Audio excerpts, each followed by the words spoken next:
Não, então tá. Bom, eu estava agradecendo pela sua introdução, que você fez, né, falando da doença, dessa parte toda de vacinas, e que agora vai ficar mais fácil para a gente comentar um pouco sobre os tipos de vacina, né, que estão sendo desenvolvidas e já utilizadas para a Covid no Brasil, né, a questão toda da logística de distribuição, de armazenamento, que é bem crítico para que essa vacina chegue a todos os locais do país, né, até aqueles locais mais ermos, né, mais distantes, e para que a gente consiga conter esse vírus para que novas variantes não apareçam, né. Bom, como o Henrique falou agora no final, o Brasil, ele tem desenvolvido um plano nacional, um programa nacional de imunização há muitos anos, né. Esse programa, ele gera a distribuição e a logística de todas as vacinas. Se puder ir para o próximo, por favor.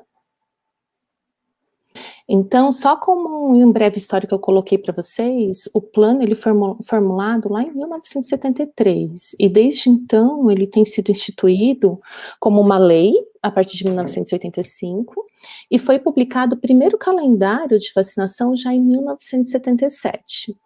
Então, no próximo slide, a gente consegue observar que existe toda uma cadeia de vacinas que foi pensada, e aqui tem cada um dos marcos no nosso país. Quem tiver mais interesse pode acessar todo esse material depois no site do Ministério da Saúde.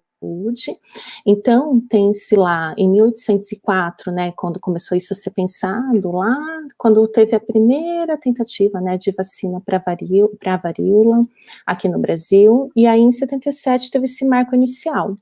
E um dos pontos críticos foi em 1980, que foi a primeira campanha de vacinação, que foi contra a poliomielite. E a partir de então, foram tendo esses marcos até a gente chegar no ano de 2020, no qual a gente teve, então, toda essa entrada das vacinas de Covid, né? Isso ainda não é um calendário oficial devido a toda a emergência do quadro que nós temos, mas isso tem sido pensado, né?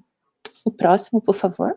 Essas vacinas, elas são distribuídas gratuitamente pelo governo, de forma que elas são dadas desde bebês até pessoas idosas. Então aqui eu coloquei brevemente para vocês o que é obrigatório para as crianças, né, ou recomendado em alguns casos. Então desde a BCG, a hepatite, a pentavalente, a de poliomielite, a vacina pneumocócica, a de febre amarela, a tríplice viral, a influenza, a hepatite A, inclusive, né, tá tendo a campanha ao mesmo tempo da Covid agora, da vacina de Covid da influenza, né, da gripe. Existem algumas vacinas que são distribuídas para adolescentes e adultos, como a hepatite B, a dupla de tétano, a febre amarela, a tríplice viral, e dentre outras, e até para idosos também, que são recomendados, como a campanha da gripe neste momento, né, e outras, a febre amarela, a pneumococo, dentre outras. E com isso a gente consegue observar, e foi montado um calendário nacional de vacinação, principalmente os mais velhos, né, ainda tem aquelas carteirinhas antigas, né, que na verdade é um resumo disso daqui que tem sido atualizado, e são várias vacinas que você vai acompanhando. Então, por exemplo, na primeira parte superior a gente consegue ver a parte de crianças, adolescentes, adultos, idosos, e tem até mesmo as gestantes, que em alguns casos são necessários.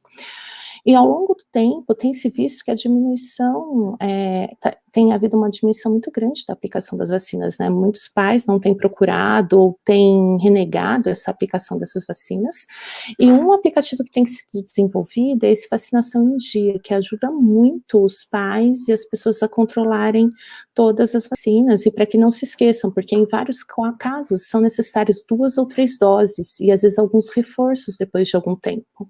Então, com esse calendário que inicialmente era todo feito ali em papel, e agora com Vacinação em Dia, você consegue acompanhar essas vacinas ao longo desses anos, né, desde o bebezinho. O próximo, por favor. No momento, o que se tem na cadeia de distribuição nacional são 45 imunobiológicos, sendo 28 vacinas, 13 soros hiperimunes e 4 imunoglobulinas. O Henrique falou um pouquinho da parte do soro, né, então mostrando também a importância dessa distribuição desse soro em alguns casos.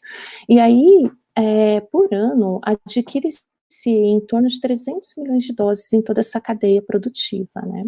E aqui nessa imagem a gente vê também lateralmente a parte da campanha de raiva canina e felina, que também é distribuída gratuitamente pelo governo.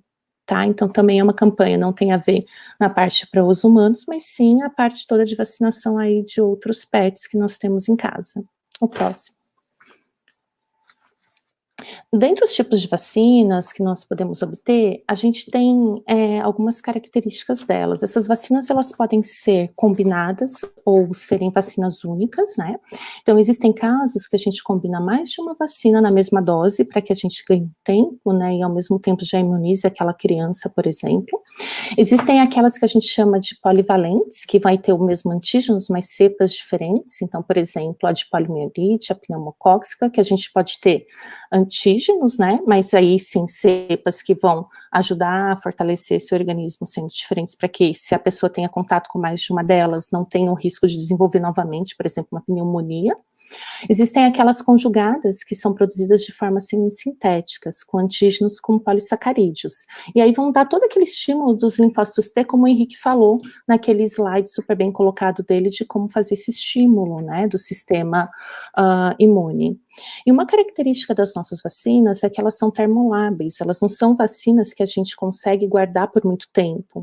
Elas são sensíveis geralmente ao calor, a, né, mudança de temperatura, e isso tem a ver em alguns casos devido ao antígeno, em outros casos devido ao adjuvante que é colocado junto à vacina.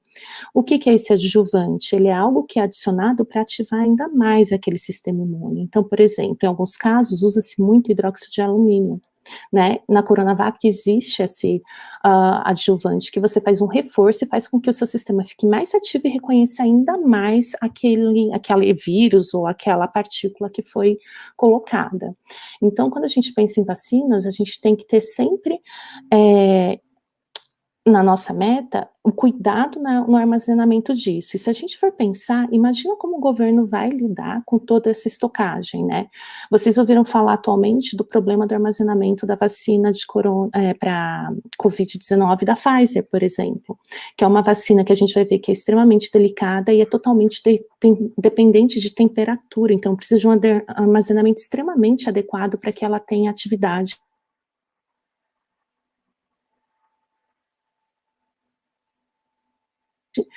na hora que a gente for fazer a injeção, e aí oferecer essa proteção.